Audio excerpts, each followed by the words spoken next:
Okay, അതോടൊപ്പം തന്നെ ഇന്നിപ്പോൾ വന്ന മറ്റൊരു പ്രധാനപ്പെട്ട വാർത്ത എന്ന് പറയുന്നത് അമേരിക്ക അവരുടെ കരസേനാ മേധാവി റാൻഡി ജോർജിനെ പുറത്താക്കി എന്നുള്ളതാണ്.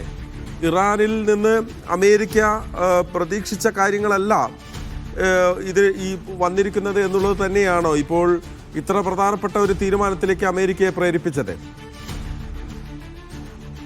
മഹേഷ്, തീർച്ചയായിട്ടും അതുമായി ബന്ധപ്പെട്ട് അമേരിക്കൻ സമൂഹത്തിനിടയിൽ തന്നെ വ്യത്യസ്തമായിട്ടുള്ള അഭിപ്രായങ്ങളുണ്ട്. കാരണം വിരമിക്കാൻ ഒരു വർഷം കൂടിയുള്ള ഒരു ഘട്ടത്തിൽ എന്തുകൊണ്ട് ഏകപക്ഷീയമായിട്ട് ഇത്തരമൊരു നീക്കം നടത്തി എന്നതിന് വ്യത്യസ്തമായിട്ടുള്ള ഉത്തരങ്ങളാണ് ലഭിക്കുന്നത്. ഒന്ന്, ഇപ്പോൾ ഇറാനിൽ അമേരിക്ക തുടരുന്ന നീക്കങ്ങളോട്, പ്രത്യേകിച്ച് ഖറജ് പാലം തകർത്തത് ഉൾപ്പെടെയുള്ള ഇറാന്റെ അടിസ്ഥാന സൗകര്യങ്ങൾ തകർക്കുകയും അതിനെ വലിയ തോതിൽ തങ്ങളുടെ വിജയ നേട്ടമായി വിലയിരുത്തുന്നത് അമേരിക്കയിൽ മാത്രമല്ല ആഗോള സമൂഹത്തിലും പിന്നെ അമേരിക്കക്കെതിരായിട്ടുള്ള ഒരു വികാരമായിരിക്കും ഉയർത്തുക. ഇതൊരു യുദ്ധക്കുറ്റമായിട്ട് ഒരുപക്ഷെ വിലയിരുത്തിയേക്കും എന്ന അഭിപ്രായം പെന്റഗണിലെ ഉദ്യോഗസ്ഥർക്ക് പോലും ഉണ്ട്.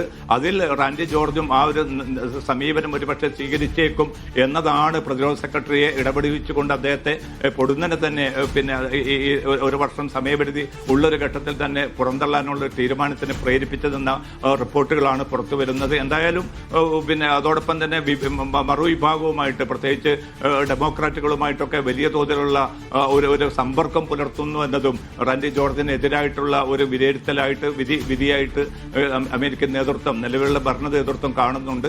എന്തായാലും ഈ പെന്റഗണിന്റെ ഉള്ളിൽ പോലും ഈ ഇറാൻ യുദ്ധത്തിനെതിരായിട്ടുള്ള ഒരു വികാരം ശക്തമായി തന്നെ ഉയരുന്നുണ്ട്. കാരണം ഇത് വളരെ സമയബന്ധിതമായിട്ട് അവസാനിപ്പിച്ചിട്ടില്ല എങ്കിൽ, ഇത് കരയാക്രമണത്തിലേക്കോ മറ്റോ പോവുകയാണെങ്കിൽ ഇപ്പോൾ കാർഗ് ദ്വീപ് ഉൾപ്പെടെയുള്ളവ പിടിച്ചെടുക്കാൻ ഒരു പക്ഷേ അമേരിക്കയുടെ സൈനിക സംവിധാനങ്ങളിലൂടെ സാധിച്ചേക്കാം. പക്ഷേ അവിടെ അധിനിവേശം നിലനിർത്തുക എന്നത്, മുന്നോട്ട് കൊണ്ടുപോകുക എന്നത് വലിയ തോതിൽ രക്തം ചിന്തേണ്ട ഒരു സാഹചര്യം വരും.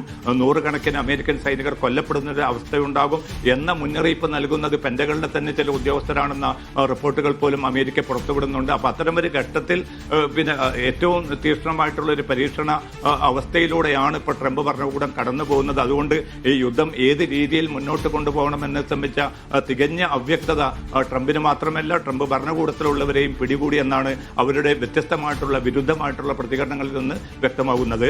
മഹേഷ്.